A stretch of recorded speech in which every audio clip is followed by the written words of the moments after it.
Welcome to Heroes Rising, hosted by Sifu Raphael, a master instructor, public speaker, and the founder of Speaking Prowess. Known for his expertise in empowering individuals through the art of communication and leadership. Alongside him is co-host Jose Escobar, an acclaimed personal development speaker, 18-time published author, and founder of 2 thriving businesses, including the Connected Leaders Academy. Together, they bring you dynamic conversations with world-class entrepreneurs, industry icons, and visionaries. Heroes Rising is your go-to source for wisdom, motivation, and unstoppable growth. Join us and discover the hero within you. Happy Friday, Bethany. How are you today? I'm doing well. How are you doing, Sifu? Exceptional, getting better every day. It does seem like a really good day, actually. It's beautiful. It is. It is. It's a beautiful day. I mean, every day is a beautiful day. You know, we get a chance to do it again. That's true. Every day is a new chance to always better yourself. Yeah. And I'm super excited. Not only that, you said yes to being my co-host today, and I know Jose's in Jamaica. He's doing all these cool things. But we have 2 exceptional people joining us. Let's go ahead and bring them on. We have Anita and Robert. Happy Friday, everybody. Happy Friday. Blessings to you all. Yes. Yes, absolutely. So today we're going to talk about the seeds of purpose and transformation. Wow. I mean, we could talk for days on this stuff. I'd like to go for either the seeds of purpose or transformation. I love both of them.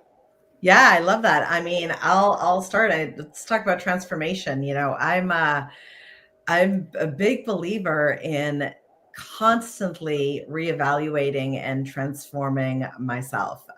You know, I had really big goals, even as a young child, to accomplish certain things. And, you know, when you're young, you have these ideas of, I'm going to be doing this and I'm going to be doing that. And then as time goes on, life happens and things change. But what I have discovered over the decades is that you are allowed to transform and change. I mean, I've had many different careers. I've had a great corporate background in life. I became an entrepreneur about 13 years ago. That was another massive transformation, along with so many others. But I think even in the many worlds of transformations from, you know, I became a mother, and that was a very different transformation to even do. But even just the notion of allowing yourself, I think a lot of times you get stuck in the rut of, I've got to do what other people think, or I've got to follow a certain path. And by stopping and pausing and saying, you know what, I'm allowed to transform and be different. I get to be as unique as any other person, because there are billions of people on the planet, but there's only one of me. There's only one of you. And we're required to transform, I think, just the way caterpillars do to butterflies and become butterflies. I think it's our genetic right and requirement to transform. So that's my opening statement on that. I love it. I love so many things that you said too, because what Sifu introduced was seeds, and seeds, they grow and they evolve. And all you talked about is how you can change and just grow into something better and better, which is so beautiful. And to piggyback on what Anita said, and you, Bethany, as well, is obviously seeds, like you said, begin with our mom and dad, and how they raise us, and what they train us in, and how they teach us, and what kind of foundation they give us, both physically, you know, emotionally, and even spiritually. So to borrow a phrase from the Bible, which I love to quote, is in Psalms 139, it says, before we were formed in our mother's womb, God already knew us, and our whole story was written. So we have this kind of prophetic destiny, this greatness to be, that we're called to. And of course, some people pursue that and some people don't pursue that, and that's fine. But in terms of transformation, are we teachable throughout our lives so we can keep growing and adding to the greatness of what we're called to be? Yes, that's awesome.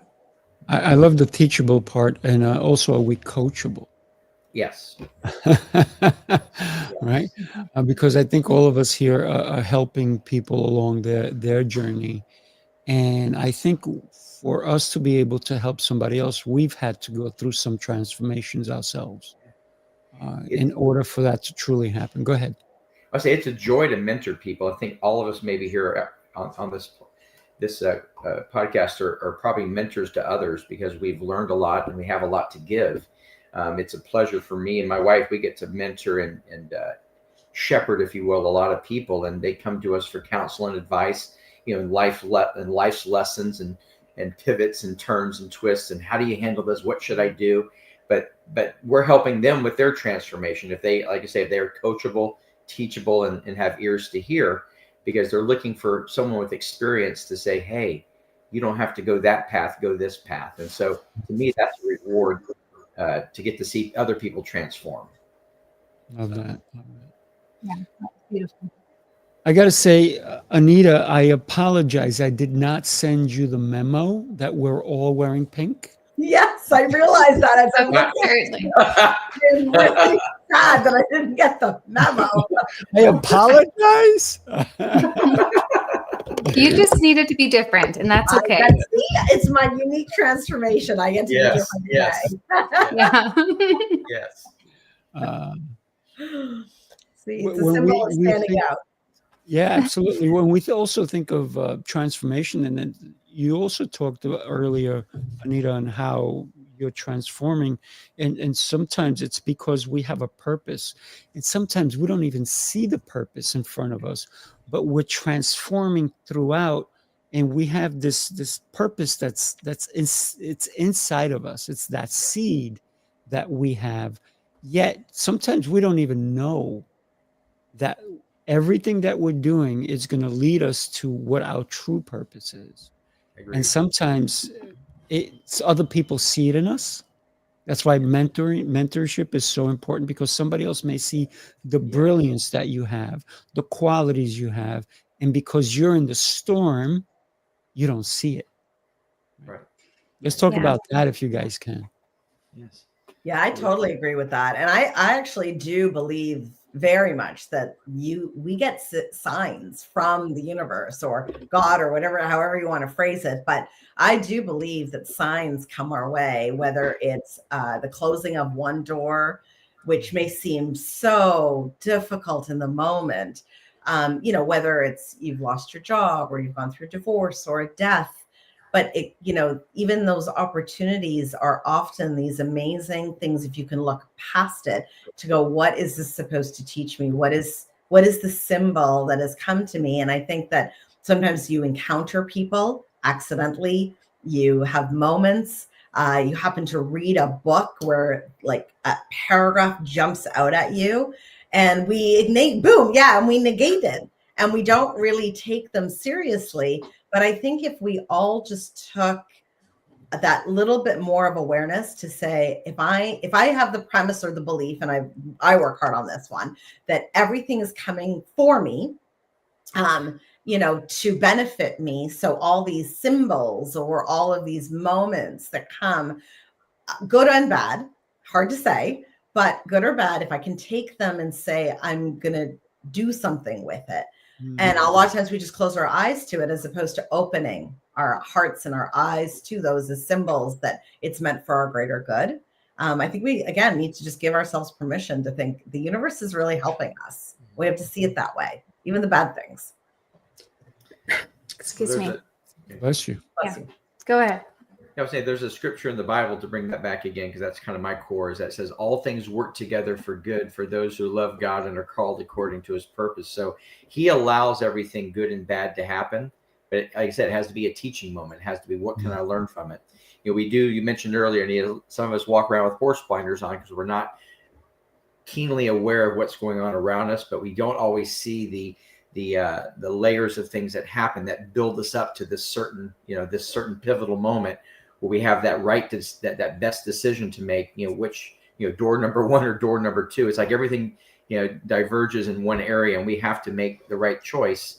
And that can lead us into our best, God's best for our lives. So I look at those as great growing opportunities, and never take anything for granted, in the sense that I'm glad we have to have those trials and those testings to learn from. If we don't ever go through them, we're not going to come out on the other end sharper and clearer with our purpose, as we're talking about. I love that. And Anita said something earlier too about, we have to evolve, kind of like how a caterpillar goes into a butterfly. But Yes. an interesting fact is when that caterpillar turns into that cocoon, they completely liquefy themselves. It is like if you were to open up that cocoon early on, be black goo inside. And they completely refigure themselves into something beautiful. So And they're coming out of, let me jump in, coming out of sticky situations. Totally. Yes. Right. But that is really what it looks like when we ourselves take on that transformation. When we come into what we need to be doing, it is us opening up out of that cocoon and really being able to thrive. Yeah, and I think when you get stuck in your comfort zone, so you don't want to be in the sticky situation, or I mean, I really love that sticky goo, as you called it, but we don't. When we get into it, it's so much easier to just retort back to your comfort zone. But it's really the growth that happens in that sticky situation. It's not in your comfort zone when you were a caterpillar, and it's definitely not even when you're already the butterfly. It's in that moment. But the caterpillar and the butterfly only happens once. The beauty of being a human being and with a mind is we get to do this all the time. We get to either put ourselves into sticky situations, sticky goo, or it's placed upon us if we haven't done it.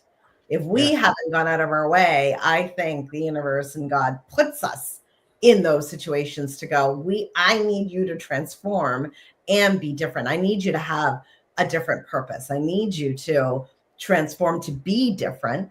And I'm going to make you stay in this yucky life that you might be in until you figure that out. And I think those of us that do really are the ones that are making impacts. And I think everybody should be making an impact and can make an impact. Absolutely. Now, there is a reason why it's called the messy middle. Definitely. My wife, Cheryl, always, and y'all have heard this phrase before, so she can't certainly claim it, but we always have to be comfortable being uncomfortable. We have to learn to be grounded in those uncomfortable moments, because that's where you find out your true grit. What are you made of? What's your, where are you? Like we've talked about being grounded. We don't allow, things outside that we can't control to phase us, because we can't control them anyway. So why emotionally wreck ourselves or fall into that pit or trap of, the victimhood or things that people do to go, it's not fair and all that kind of stuff. No, it's a part of the process. It's a part of it, and we have to embrace it. I think sometimes people have to go through that sticky situation in order to learn how to fight themselves out of it, right? Because I'm sure in the cocoon, it's not all, sleepy time. It's something is building, something. Beauty comes from so many different areas, but even think of a seed has to go through dirt. It sees no light. But when the light shines, wow. But it's not just the light, it's the roots behind it that help push it up. So you're forming all these different things in order to sustain that life that plant has. And we are plants too. We're just sometimes our roots are very shallow. And so we have to dig deep for us to be strong enough to withstand that next trial. Because no matter what you do in life, nothing is always roses. It may look roses today, but tomorrow may not. But the thing is to have the attitude to, no matter when you're in the weeds, to still see the roses, because we need the weeds. How do we know if it's a sunny day if we never experience rain? So we need all those things. Yeah. I love the story of the bamboo, right? I mean, I think it's like 5 or 7 years it's underground, and then literally in like 70 days, it can shoot up to 10 feet. I mean, I might be getting my numbers a little bit off, but it's literally that. I mean, it works so hard underground for so long. Now, I don't think we need to take 5 or 7 years to germinate, but it's this notion of a lot of that seed, as you were talking, Sifu, like we need to be okay with some of that period of time to really pop up and flourish, and appreciate the sun and that. But I that's what I think the power of why the bamboo is such an interesting plant, and its seed is so interesting. I'm going to tell you about bamboo because I had some. And it wasn't like bamboo chopsticks. It was bamboo galore. And when I first bought my house many, many years ago, my next door neighbor ran over and they go, "How soon are you getting rid of the bamboo?" I'm like, "What bamboo?" The one on the side of the house. I went to the side of the house and there was bamboo growing. The person that I bought the house from planted a little bit of bamboo and the thing took over that yard and their yard. And they're like, "When are you getting?" I said, "If I get rid of it on my yard, it's going to come back from your yard. So it has to be, we have to do it together." And now I think there's a law that you cannot remove bamboo in Long Island. Wow. So or you need a special permit to do so. Thank God at the time I was able to do it. And so we coordinated and we got rid of the bamboo. But they said, yeah, we saw that they planted it and then all of a sudden it took over. And it was not easy to take down. I had a couple of different gardeners say they wouldn't do it because it was too much work. So, interesting stuff. Yeah. And the reason why that bamboo grew was because it was in the most perfect environment. And I think that is the piece that we sometimes miss, because we can talk about a seed, but if you really want to talk about a seed, every single seed is covered with a coating called a testa. And that coating protects it. And it will only grow when it's under the most perfect circumstances. And, it has to have the right pH, water, sunshine, all those things. But then as soon as it gets activated, you have inside the seed, you have something called a cotyledon. It's the white part. And that creates the leaf and feeds it to grow. And if you really go into the anatomy of what a seed does and how it grows, it's so applicable to our lives, because if we're not nurturing the correct environment, if we're not nurturing all of the things for it to grow, we're just going to be that seed that's sitting there. We're not going to grow because we don't have the right things to break through that. I just want to tell everybody listening right now, whether you listen to this later on but you hear those noises, that's because Bethany has all these incredible creatures in her house. She has chickens. She has all Got a these. zoo. She does basically. Tell us a little bit about why you do this. Tell us. Thank you. Those are actually, so my son is serving a mission for my church. And so I moved my office into his room so that his birds would have somebody. And I've decided that I do love the sounds of nature. So I'm okay with it. But I do. I have a lot of chickens and I have some animals and I have dogs and cat, and have a friend that has some goats that I get goat milk from, and we make cheese together. And when you live in an environment where you grow up with so many beautiful things that God has put on the earth, like you just have such an appreciation for all of it. I grow a big garden. I just love it. But our seasons are very small because I'm in Idaho. So we have like 9 months of winter. So you got to just love it while you can. You can come to Florida anytime you want and enjoy the sun. I'm in Florida. Well, actually, it's interesting that Sifu, you made a point earlier about how, to appreciate the sun, we need rain. You know, and I live in Canada. I live in Toronto, and you know, we have all seasons. And as much as it drives me crazy to have winter and the cold, and I don't love it, I do appreciate all the seasons because of it. I appreciate when it snows, but then I appreciate when it's nice and sunny, and I get to, you know, I walk my dog down by the beach, and in the winter and in the summer, and it feels so different. But you are, you know, Bethany, to your point of being in nature, you really appreciate things differently when you have different seasons or different times in your life, like to the sun and the rain and the cold and the warmth. You need all of it. You need it all. I love when somebody goes, oh, it's a terrible day. Look outside. Look at the weather. I'm like, no, it's a beautiful day. You're alive. That's right. God gave you another day. That's right. Take it. And you know what? It may be cloudy where you are right now, but just know it's sunny somewhere else. Right? It's that old saying that people say the reason that they drink at a certain time, it's 5 o'clock somewhere. But I rather say it's sunny somewhere. Live with optimism. I've always cup half full. Always. Have to live that way. You have to live with hope. Well, a lot of people say, well, why do we have to have a cup that's half full and a cup half empty?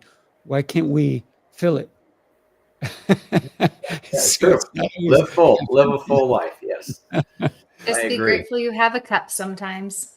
Yeah. Absolutely. But sometimes you have to empty it because you may want to fill it with something else.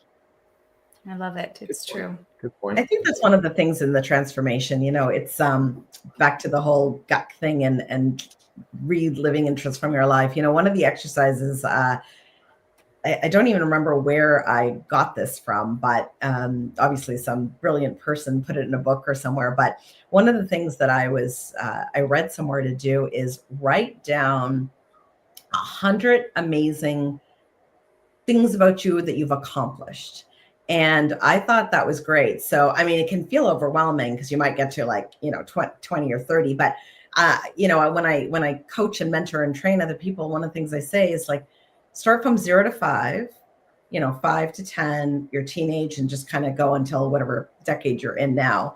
But even from 0 to 5, you can come up with over 100 things just in that little area. The fact that, you know, you actually existed, you know, you were born in your mom's womb, you came out, you actually got delivered, you know, all the way from learning to walk and feed yourself and, you know, all of those amazing things that we do. But then sometimes I think when we get older, you almost forget all the things you've accomplished, especially as you think you do get older and you feel like you are in the guck and this is not, or life is really hard and you're not seeing the sunshine. You're seeing the glass half full. And it, one of the things when I coach, mentor people who are feeling really dissuaded with their life, they're feeling very, you know, like it's very difficult in that moment to live in gratitude. That's where we all should be all the time, but sometimes it's hard to do.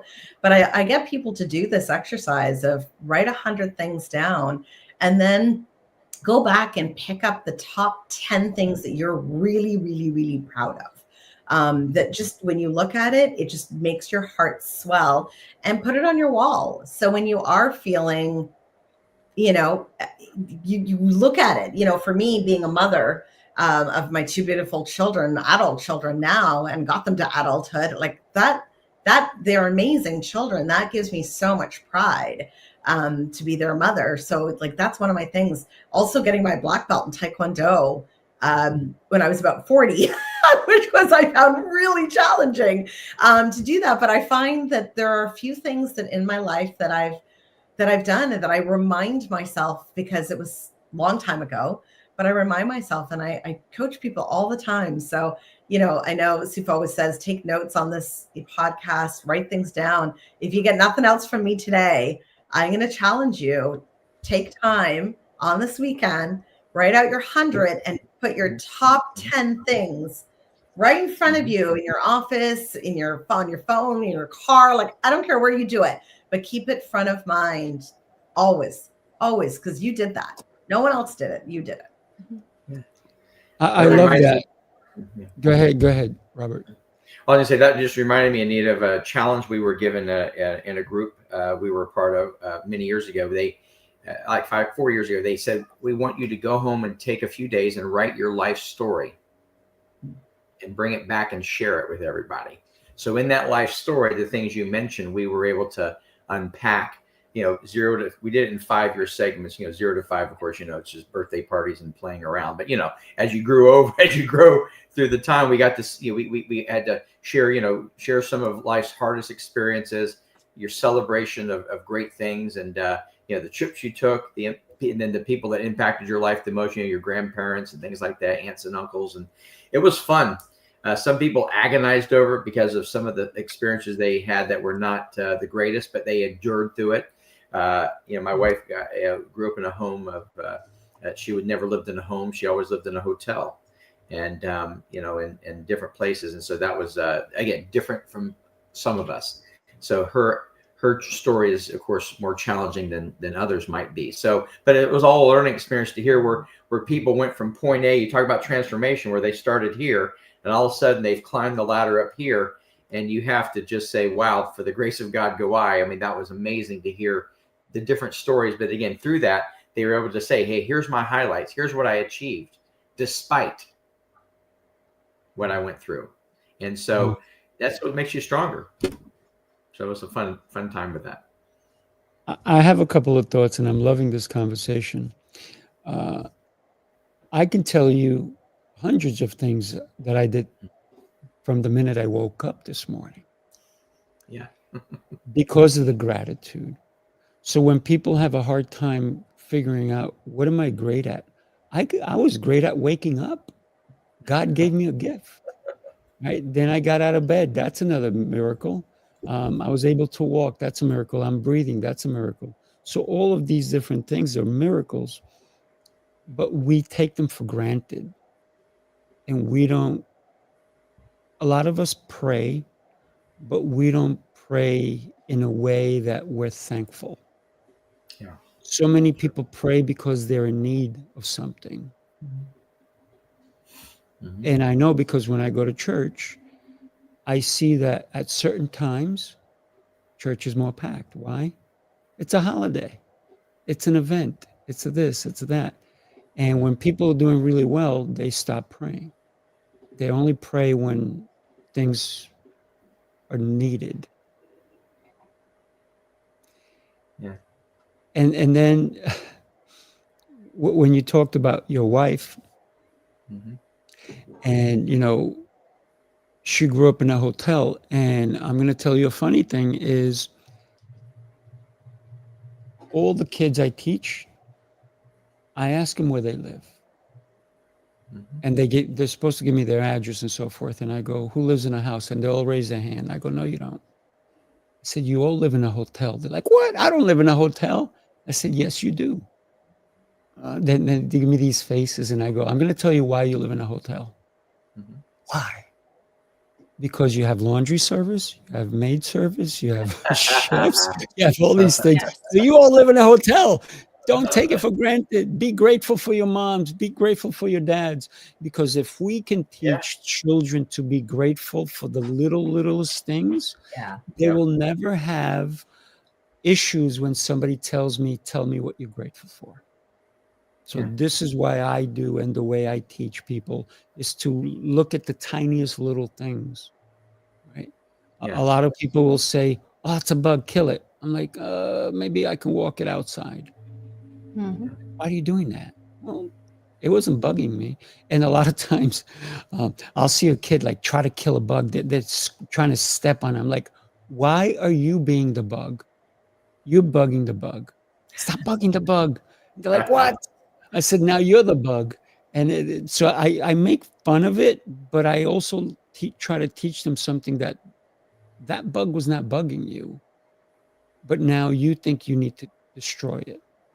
So let's reconsider our thoughts and our actions. So I try to teach wherever I am. Yeah. I love that. Everything.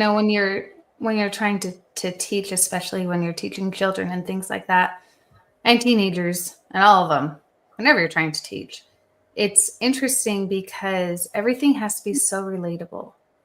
Because when you are able to, like, well, just with the books that Robert writes, their stories, and with Sifu, when you're talking to them, you're bringing in, yes.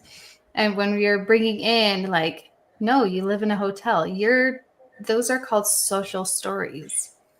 And Yep. we learn through story. We learn how to be better because of stories. And that's when we're actually able to really apply that to our lives and able to move forward. And I think that that's a beautiful thing. Absolutely. Okay. So you talked about Robert's books. Yep. He was on Author's Tales, and we went over this book. And then the following book is this one, right? And Yes. then we're going to come back and we're going to jump onto this book, Cain, The Rise of Cain. I got to tell you, I'm now on the fourth one. And then he's got two more here. And wow, I got to tell you, I am just enjoying the series. And it makes you really think about life in a certain way. And Robert, if you can quickly share a little bit about your Sure. books, and Sure. you wrote this with your partner, Reverend Samuel David, and obviously, Yes. in case nobody picked up, you're also a pastor. Yes. Well, again, thank you for that opportunity to share. So, yeah, it is an exciting journey we've taken. This gentleman, Reverend David, began the book series before I met him. Wrote the first few, and then I came aboard because he needed an editor and someone to, it's always good to have another set of eyes on anything you do. So we collaborated to work together, and starting in 2020, we kind of relaunched everything. But the whole purpose of the series is to explain what's going to happen in the end times, the end of the world, which will happen, in the book of Daniel, the book of Revelations, and some parts from the book of Enoch, where Jesus will return one day, and the world's going to have a reckoning. Those who are not born again believers, Christians, are going to have to make a decision: do I follow the enemy or do I follow him? And so we have this. The story is pivoted on that. This doesn't begin until the two witnesses, God's two witnesses, show up, and those are Enoch and Elijah, the only two men in this earth who've never tasted death. So they will come and they will bring the message of hope to Enoch to the world, and Elijah, the prophet Elijah, to the Jewish nation. So to that they recognize Jesus as Messiah. So yes, and it's just written as if it happens today. It's written in Tom Clancy style, a lot of action, a lot of directness of what's happening. And we have not to get too deep here, but the 200 fallen, the 200 watchers who were mentioned in the book of Enoch, who came to earth during the time of Jared, when Enoch was alive, and they wreaked havoc on earth. That's why God had to bring the flood, because mankind turned evil, and very evil, and kind of similar today almost, how we're really getting off what God wants is best for us. But anyway, so it's just a story to let people know the reality of what's to come. It's a fiction, but yet based on true facts and stories. So we'll call it that. But it's a labor of love, but it's been well received, and people are enjoying seeing the dialogue and having great dialogue with their friends and family. Hey, what do I got to do? What decisions do I need to make to guarantee my future in heaven? So it's good food for thought. Oh my gosh, I got to tell you, I'm reading God's Trumpet, and I had my car was being serviced, and I was taking care of the end, and I put the book on the counter, and the guy goes, "Excuse me, could I look at that book? Could I look at that book?" Yeah. And then so all of a sudden we got into a conversation, and he got to connect with me, and now he's following me on my YouTube. I said, you gotta go check out the first one we did on Enoch.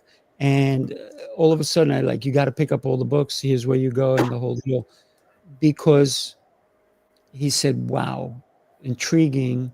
And I said, wait till you see the show. And anybody, we're going to be doing this book next, so make sure you come. That was a little plug, of course, but I want to just let everybody know that when we meet people, right, that's where sometimes the seed, and you talked about this, Anita, the seeds of purpose can really start to take transformation because it's the people that you connect with that can impact your life in ways you never, ever imagined. Right. Mhm. Bethany was just, she came and she shared her knowledge on my Sifu's Mind Body method, and everybody was blown away. Everybody was blown away. And just, she's got, look, when she talked about a seed, she told you the little intricacies about a seed. Did you know that about a seed before today? I didn't. She just shared some knowledge with us. So it's when we associate ourselves with the right people, our purpose becomes that much more clear. Agreed. Yep. Mhm. Thank you, So with Sifu. that, That was very kind. well, with that, I'm going to do two things, right? One is I'm going to share the video for my show, and then eventually I'm going to show because Jose is also a sponsor on this episode. So take a look at this first. You followed the rules, tried the restrictions, counted the carbs, the steps, and the failures. You're not lazy, you're exhausted from doing it all without real change. What if the problem isn't you, but the plan? Sifu's Mind Body Method is a 90-day transformation built on 7 unshakable pillars: mindset, movement, nutrition, hydration, fasting, journaling, and faith. This isn't another shortcut. It's your structure, your strength, your reset. You don't need harder, you need better. Ready to begin? Start today. I believe that so many people take care of the things that are not as important as themselves. I think we need to take care of us. And this is, I think, why I'm enjoying this conversation, because transformation, purpose, it all goes together. Mm-hmm. Well, I'll share. My wife is I've been on vacation. Sure, not that I'm complaining about it, but she has forced me to take a cruise starting tomorrow. And she's like, "You're gonna unplug.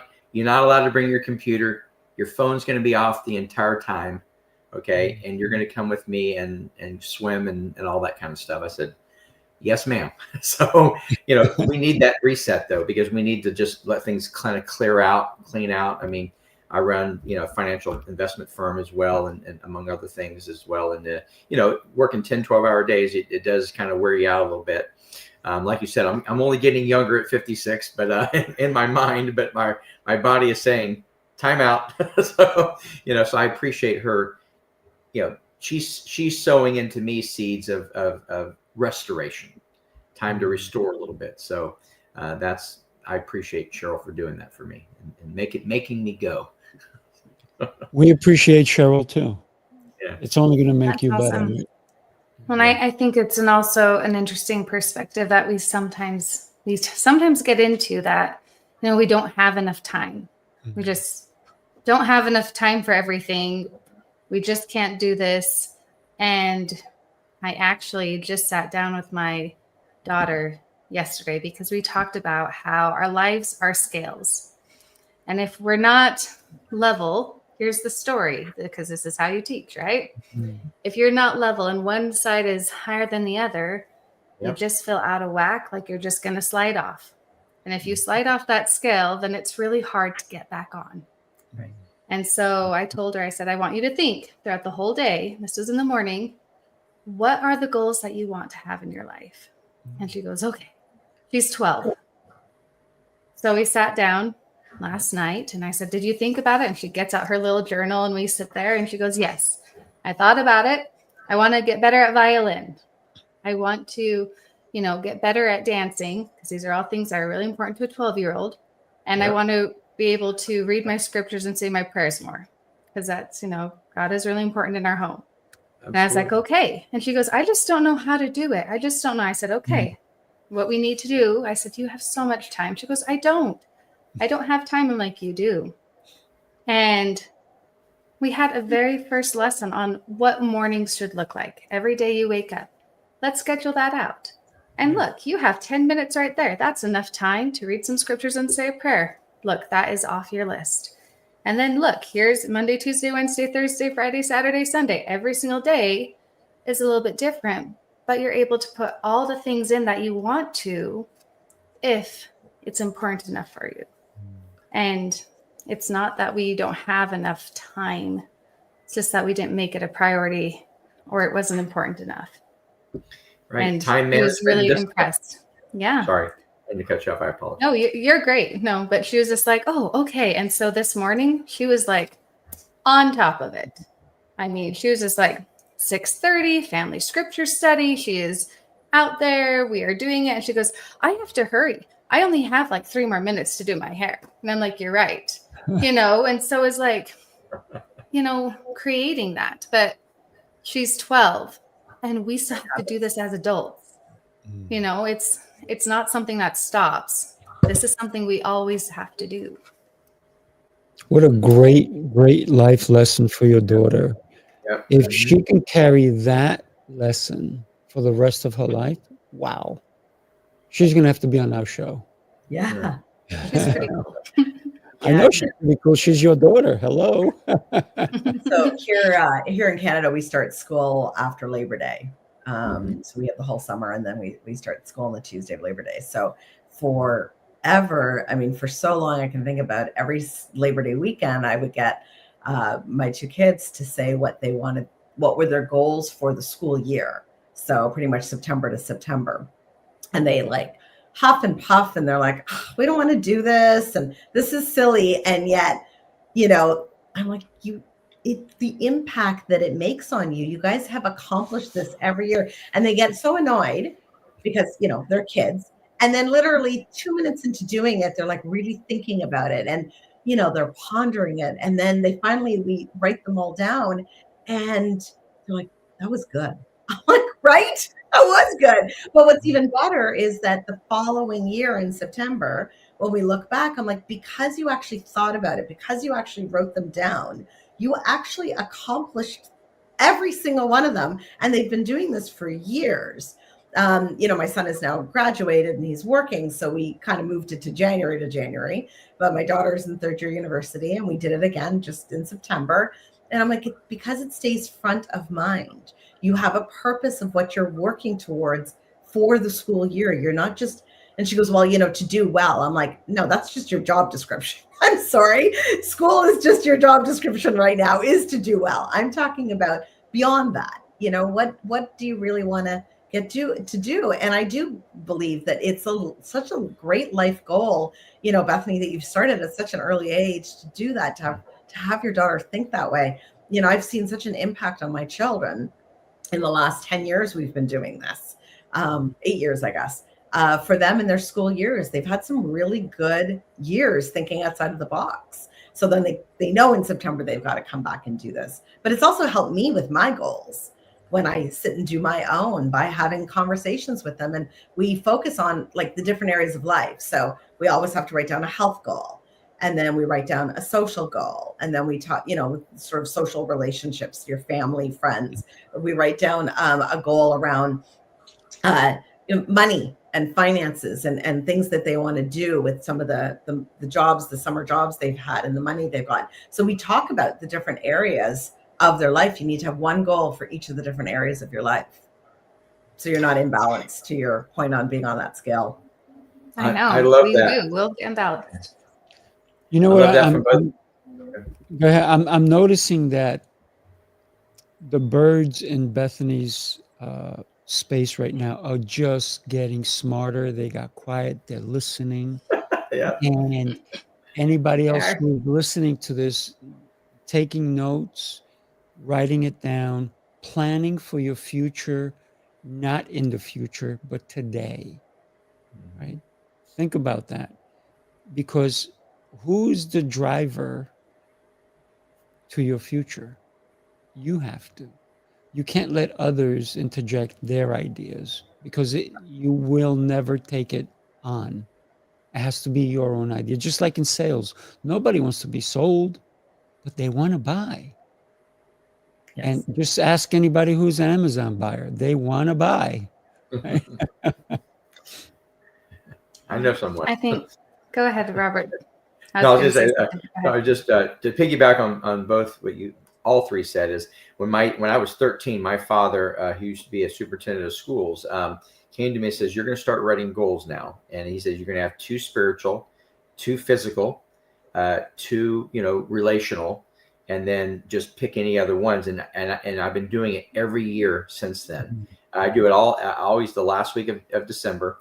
And I've gotten, we have 6 kids and 13 grandkids. We've got some of them to do it. Some won't do it, but we've gotten those to do it to give them structure and to achieve. It gives you that motivation to achieve. And you quickly tell the personalities who want to do that and you say, I don't care, but we still make them write them down. But I still do it to this day. And I have found that I end up meeting, 80% or more of those goals every year. And it's a personal reward to me to say, okay, your discipline, the way you live your life is warranted because you are trying to set yourself up for success with those goals. So I applaud every family out there who does it. If you're not, please do it. Make it fun for the kids. My dad would reward me with an ice cream cone or something simple. But the fact is, he said, hey, if you achieve this, because I played sports throughout school, then I'm going to do something to bless you back. And for me, I was all in on that. So kudos to you for y'all both to do it for doing that. So Thank you. There's a piece that I didn't say, but I guess I'll say it now. So after she chose my goals, or her goals, not my goals, but I always make sure that they understand what self-discipline looks like. And I think that this is a piece that we forget to teach because there is something called a self-discipline triangle. And I have been an educator for 23 years in school systems teaching children. And I would teach them this way so that they could create that intrinsic motivation. But it's always, I would ask her these questions. Well, what's your goal? And why do you want to do it? So my goal, my why is, I really want to be better at violin. Well, why? That's your second part of your triangle. Why? Well, because I love the way it sounds. And I really want to be like Lindsay Sterling and dance and play violin. That's her why, right? Like, great. And then the last part of that triangle is the piece that everyone falls apart on. That is your accountability piece. A lot of people can have your what and, how, or your why, and then they miss that accountability piece. That accountability piece is how you develop that self-discipline. And so that's the other question. I'm like, well, you've put it here on your time. How are you going to make sure that you do it all the time? And she's like, well, I guess I could do a sticker chart. And I'm like, that sounds great. Whatever you want to do. But we need to do that to ourselves too, because so often we'll teach and we'll teach, but do we practice what we preach? It's one of those things where I'll tell my kids that they need to clean their rooms. And then I'm like, ooh, I have stuff on that couch I should probably put away. We do these things, but why? We need to also practice what we're preaching. I love that. I love that triangle. Totally going to steal that and use it. I'll give you credit. You can use that as much as you want, because that is how self-discipline and intrinsic motivation is created in every aspect. The accountability piece is the foundation. Yeah, I love that. I have to give it a shout out to a book. I'm rereading it now, I think for the second or third time. It's James Clear's book on atomic habits. Oh, yeah. I have it on my night table. Yeah, I'm just rereading it again. I really love the book. I mean, I just think that it's a phenomenal book of habits. It has so many different tips around, really just to your point of accountability. How do you create some of these habit stacking things? And I found the first time I read it, some of the things that I found really easy to do is, when I'm brushing my teeth, I'm actually looking myself. Well, most of us are looking ourselves in the mirror when you're brushing your teeth. You're in the bathroom already. And even though it sounds weird because your mouth is kind of full with your toothbrush, but I found that because I was looking at myself, I started to habit stack at that same moment of looking into my eyes and just sort of mouthing weirdly, but mouthing, the things I was grateful for, or things I was proud of myself for, or you're an amazing person, Anita, and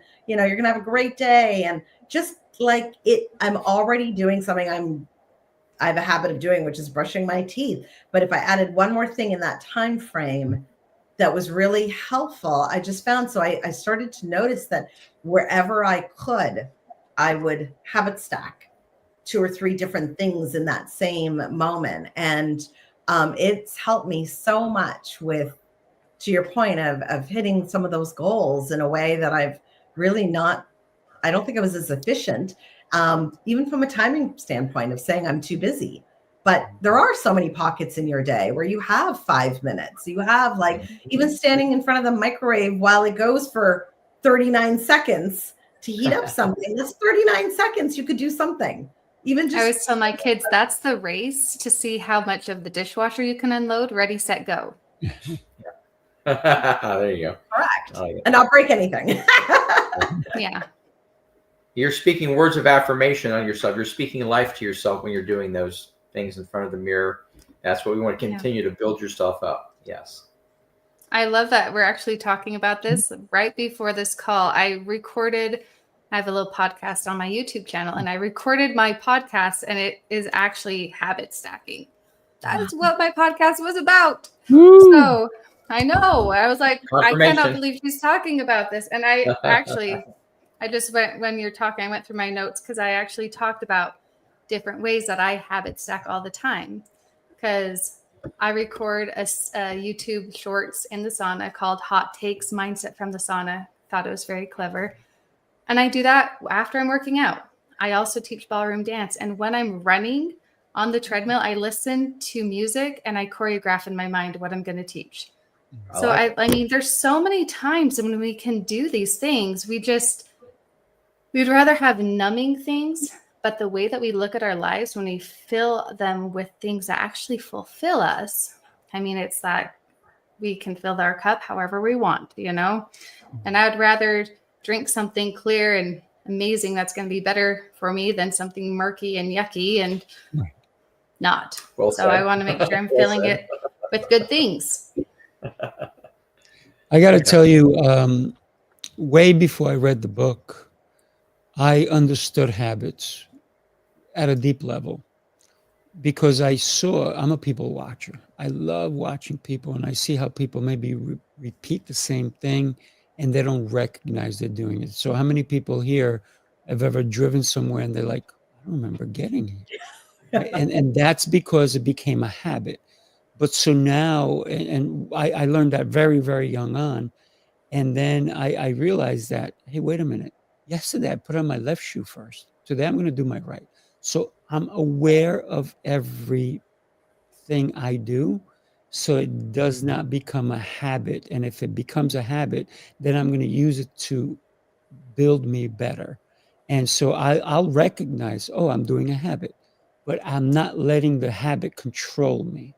And so I kind of call myself a little bit of a habit master because I don't allow that to control my movements, but I allow it to, to stack it in a positive way.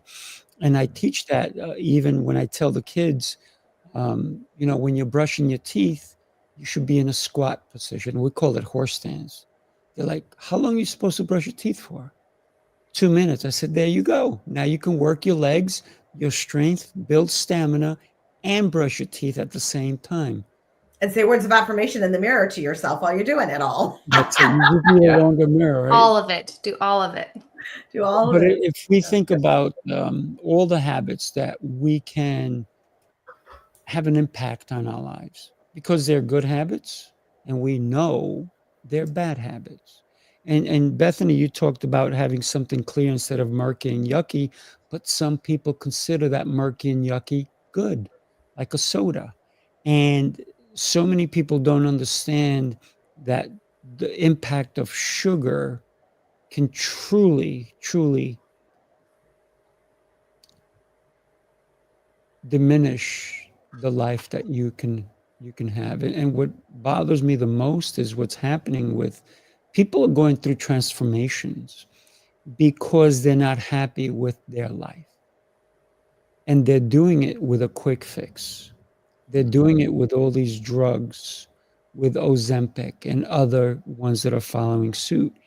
And they don't understand the harm that they're doing to their body, because that drug was never meant for weight loss.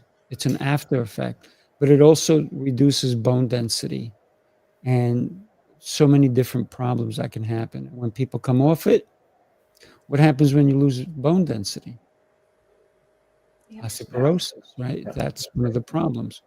And so there's so much that we're not looking at. And because we're trying to appease others, sometimes we do the wrong things. So when you're looking at the seeds of your life, of what you're planting today so that you can grow tomorrow, because if you think you're done, then you're right, you are.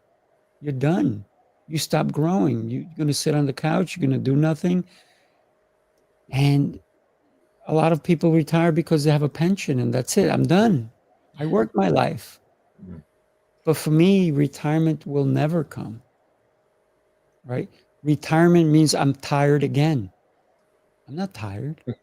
I've got energy, kids. That's right. Don't retire. I want to share one thing, and I'm sorry I went on a rampage there, but I want to share. Jose Escobar has an incredible platform. Take a look.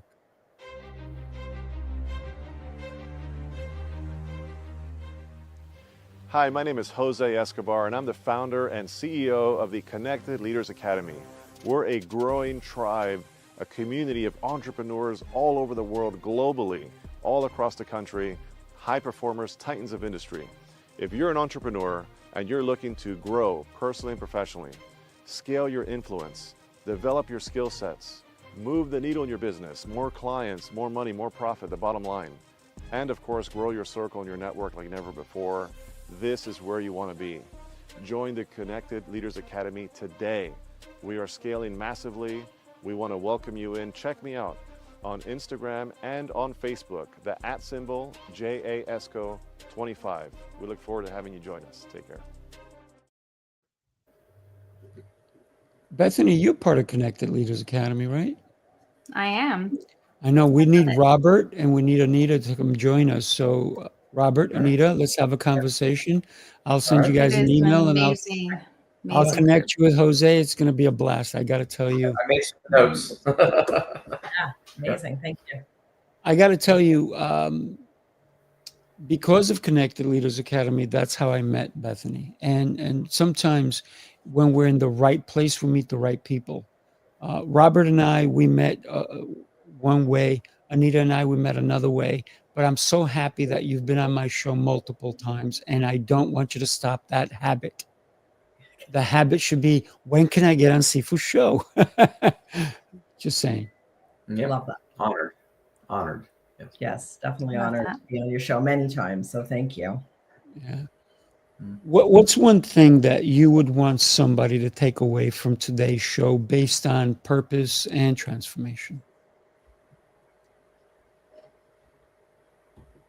I actually was thinking about this while our thing was going on, while the Connected Leaders Academy thing was going on. But I presented at a conference, and the topic was engaging the unengageable. And I think that if people are watching this and they feel like they're having a hard time being engaged, they need to re-listen to this, because their lives are out of whack. Just like things that Anita was saying, you need to start caring for yourself. You need to start building yourself. And you need to start someplace, and just any movement is better than stagnation. Love that. Yeah, I'm going to piggyback on that and say there is no value in living in your comfort zone at all. Get yourself either in the muck, or if you're in that muck, appreciate it, because this is where you're going to grow. And being in that comfort zone, being complacent, there's a difference between being content with your life and being complacent in your life. And I think the problem is a lot of people think they intertwine those words, but I think that that's just in your comfort zone. You could be very content in your life for sure, and that's amazing. But that doesn't mean that you're complacent. It means you're still growing. But those that are complacent are living in their comfort zone. They're not transforming. They're not living of their purpose. And take the initiative after you've heard this call to say, am I complacent or am I content? And how do I get outside of my comfort zone and live in the muck for a little while? Love that. And to compliment all three of you, I mean, we are a garden. And so we have to be poured into. We have to allow people to come and tend our garden by pulling out things of us that are not healthy so that we can grow. We have to be open to grow, subject to grow, and willing to grow, but allow everyone around us to be those teachers and be the mentors that we all need to, so that we can, again, pass that on to the next generation and those around us who are searching for truth, searching for connection, and wanting to become like what we've done and duplicate. So be a duplicator, but then be able to grow at the same time. So I just appreciate the conversation we've had today. I think it's been very useful for me as well. So, and hopefully those around listening. Absolutely. I think that ditto for all three of you. That's it. I'm done. I'm kidding. But so well said. One of the things that keeps popping in my head is that I think that sometimes for us to help someone else transform, we have to show them the way. And I've seen so many coaches and trainers and all this, and they're telling people, but they're not showing. So I am that trainer that I will get in the trenches with you and I will show you how to do it. I will do it with you. And a lot of people go, oh, no. I tell them what to do. And I'm like, how many people do you have following you? How many people really stick around you when you're just telling them, not showing them? And I believe in showing is a great way to inspire someone to go through their own transformation, because I can do it for me, but I can't do it for you. I can never do it for you. And so it takes, and we've all heard this before, it takes a village to help grow a child. And it takes a village to continue to grow an adult. We think it's only for children, but it's actually for us. For me, I need a village. Robert, you need a village. Anita, you need a village. Yep. Bethany, you need a village. Listener, viewer, whether you watch this now or later on, you need a village. So connect with people. Don't do it by yourself. And that's what transformation happens. It's not a lonely thing. You're really not a seed by yourself. You're a seed in a garden. There's other seeds that are going to be there. Some will block the sun from you. Some will move so that you can see the sun. So be part of it. And if you're interested, I did put a QR code there. We're having an experience, New York City experience, December 6th and 7th here in New York. And I know that Robert wants to be here with us. I know that Anita wants to be with us. And I know that Bethany wants to be here with us. So I will send you all information on that. Amazing. Do yourself a favor. Connect with people. Go hug your children, hug your parents, hug your neighbors, even if they're strange. At least say hi to them. That's what I think that we need to do. For us to transform, sometimes we need to help others transform, because that's transformation for us. That's my thought. I'm going to leave it there. Go ahead. Thank you. So at this point, we did go a little bit over because sometimes I talk. And what I love to get is everybody to, at one point or another, you're going to tell us how anybody can connect with you. Anita, we're going to let you go first. And please share what somebody can expect when they connect with you. And your information is going at the bottom of the screen. Yeah. Well, I help people with transitioning from employed entrepreneur. That's my website. There's a link there to book time with me. I'd love that. I'm on Facebook, Instagram. I have a YouTube channel, LinkedIn, any which way you'd like to. One of the things that I love doing is on Fridays, I have something called Friday Anita Talk. It was a play on my name. I used to be called Anita, with a D as sound instead of a T sound. And so I play on it and say Anita Talk, and I just take 5 minutes on my platforms to just share some thoughts and ideas. And I would love for you to follow me and connect and just reach out and let's chat. I'd love to just connect. Love it. Love it. Yes. I need a chat with you also. Love it. Robert, would you mind going? Well, again, it's an honor to be on this panel and just share our thoughts and our diverse backgrounds and feed it all to help grow those listening. You can reach me at witnesspartners@gmail.com. Besides being an author and a husband and a father and a grandfather and an investment advisor and many other things, and a pastor, at the end of the day, it's all about people. So, if we're here to help and be a blessing to anyone who has a question, wants to reach out, but we just declare God's favor over everyone's life as they move forward. Love it. Love it. Thank you. Bethany. Thank you, Sifu, for having me co-host with you. You can reach me. What I do, actually, first I need to say what I do. So I teach self-care. I teach 5 areas of self-care. And within those areas of self-care are about 52 life skills. And I teach life skills through self-care so that you can really thrive in your life, because sometimes life is tricky and you need some help. And so that's what I do. And you can reach me. You can go to my website, thrivingbynature.com. You can book a free call with me there. I'm on YouTube and Facebook and Instagram and LinkedIn. And I just opened a TikTok account and I have 1 video. So that was a big deal for me because I was anti-TikTok. So that's happening still. But I do these fun things, and they're called Hot Takes Mindset in the Sauna, and they're just little tiny short videos. So if you just want a little thought every morning, that's where you'll find it. And my camera decided to shut down, so I'm going to put it back on. There I am. What? Maybe it was a moment of peace. Yes. I don't know. I'm Sifu Raphael. What can I say? I am thrilled that I was able to share this moment with the 3 of you. You're beautiful souls. Happy to know you. And anybody who's listening, please do share this episode. Share this with somebody who may need to hear it. Maybe it's a loved one. Maybe it's a child. Maybe it's your partner. Or maybe you need to see it again, because I know I'm going to watch it again. So many golden nuggets on here. And for me, it's easy. SifuRaphael.com. And there you'll find all kinds of different things. I have a communication school.